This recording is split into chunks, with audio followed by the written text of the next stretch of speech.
Today I fucked up by having a boner in a boys' shower with 7 other people there. Okay, so basically, I play football in a club. And after matches, there is an optional shower. I like to take it because otherwise, I don't feel hygienic. I'd also like to mention that a lot of people in my team go to my school. In total, we have about 18 members, 15 get selected for the matches, and out of those 18, there are about 6 from my school. Anyway, I grabbed my towel and my soap, and I went into the shower with 7 other members of my team, of which 2 were in my school. So we went into the open shower and started showering and talking, etc. And suddenly I got a random boner and someone pointed it out. Everyone looks at me and sees my boner, and now everyone thinks I'm gay. Anyway, the 2 people from my school ended up spreading the rumor in my school, and now basically 1/3 of my class thinks I'm gay. Too long didn't read. I got a random boner in an open shower with 7 other boys, and now everyone thinks I'm gay. There are 2 people in the shower who were from my school, and they spread the rumor. A lot of people seem to think I'm very sad about this. I'd like to mention, although I am pretty embarrassed, it's a laughing matter to me. They were the ones looking at it. That's a fair point. I should mention it next time someone says it to annoy me, lol. This was the biggest fear I had in middle school, US. A friend told me another kid got one and that I should try to see it without being obvious about it. I remember saying something like I really don't want to see it, and being very confused why my friend wanted me to see another boy's boner. Yeah, real fear in middle school. Especially when at that age you would get erect from the breeze blowing in the right direction.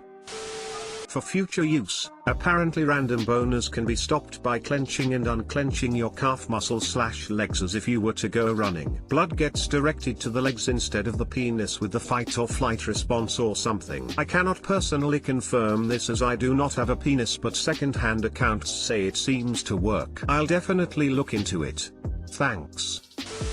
Look at the positive takeaway. Now people know that your dick stands out enough to distract someone. Now lots of people in your school of all genders are thinking and talking about your dick. This is the kind of free advertising people wish they could buy. Lean into it, and enjoy the adventure.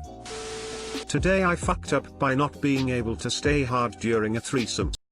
So my wife wanted to give me a threesome because I never had one and always wanted to knock it off my list. She's done several. She finds a girl on Tinder that is willing that I wasn't very attracted to, but I've been with less attractive women, so I figured why not, my dick doesn't care. Wife is happy because she's not intimidated by her, and I'm happy to get the threesome. She spends the next few weeks talking to her, setting up the day. Fast forward to today. She comes by and we spend the first couple hours talking. It was kinda awkward at first, but then we broke the ice and got pretty comfortable, eventually leading to sex talk and initiation. Eventually I told them I can't do this, my wife really tried, and they kept telling me it's okay, but I knew the chick felt bad. She left shortly after. It wasn't her fault, but she felt it was. I don't know, I just feel awful about the whole thing, and I don't understand why I was so uncomfortable. It definitely wasn't the fantasy I had in my head, and I made someone feel like shit, which isn't cool. Anyways, thanks for reading. Too long didn't read. Couldn't perform during a threesome my wife set up. Girl feels awful. The smelling like onions part was probably the turn off. The reality is hardly ever like the fantasy. Threesomes tend to be a little messy and not necessarily the greatest sex ever. It can be really hard for 3 people to all mesh wonderfully with each other. If it doesn't work, it doesn't work. Fuck it. He couldn't fuck it, that's the problem. Any him fans here? He tried to go for the belt. Threesomes always sound so awkward. I don't know how anyone manages them. There's an art to it. It's usually best if 2 people focus on one person, and then rotate who gets focused on. It's also great because one person can take a breather and come back in whenever. Today I fucked up by accidentally getting super high while studying. So I have ADHD and I was really feeling nice and motivated to study today. I got everything ready except my meds. Oh, not a big problem. I take a glass of water and one of my meds and put them on the table, but I thought I probably should get myself a few snacks with it as well. Ah, damn. The table looks messy, so now I need to clean it. Well, that's all okay. I can now peacefully start to study. Start studying and it's all good, but the meds didn't kick in yet, so it's just really boring. It's a rare occasion for me to plan on studying and enjoy it anyway, so that's okay. I'm feeling really motivated today anyway, so it's not a big issue. At least I started studying.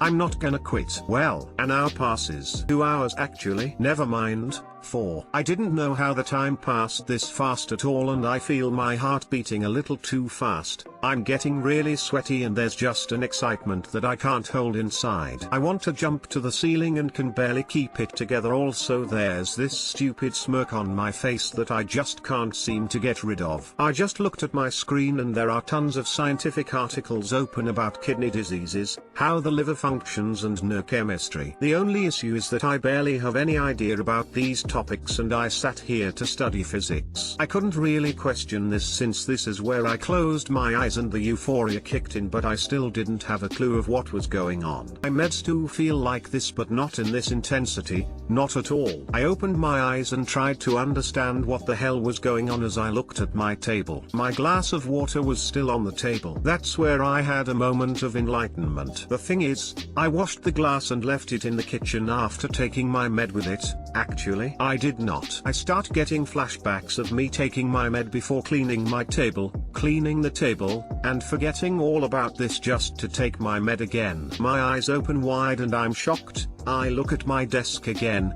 There are no snacks. What is that? Another glass of water. Remember that while I was going to the kitchen for snacks, I got myself another glass of water and took my med, already not remembering it all. Turns out I went to the kitchen for snacks, actually took my med, forgot about it, took my med again, cleaned the table, forgot about it and took my med once more. I was still feeling very motivated and focused, but also feeling stupidly joyed, so I couldn't study at all, especially with hands sweaty like this, so I just quit. Too long didn't read, was feeling really motivated to study, so I got everything ready. I kept forgetting that I took my ADHD meds over and over just to find out I actually took 3 to 4 of them, as I kept getting more and more high while studying. Hands too sweaty and feeling too happy, so I quit. Accurate description of ADHD. 10/. Oh wait, I forgot clothes in the washer. I also take ADHD meds, and similarly used to occasionally take them multiple times unintentionally. Easy solution: use a pill organizer. Each day's dose predetermined.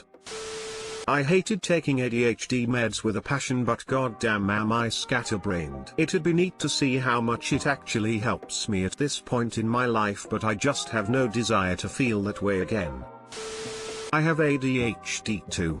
I don't take multiple a day, also not accidentally. I do have sometimes that I forget to take it in the morning, and BCS I need to take meds against my autism in the evening. I take the ADHD meds instead, accidentally, then can't sleep. It's such a horrible feeling to not be able to sleep. How hard you try, won't sleep. You just want to sleep so bad, but you can't. It really sucks. Our ADHD.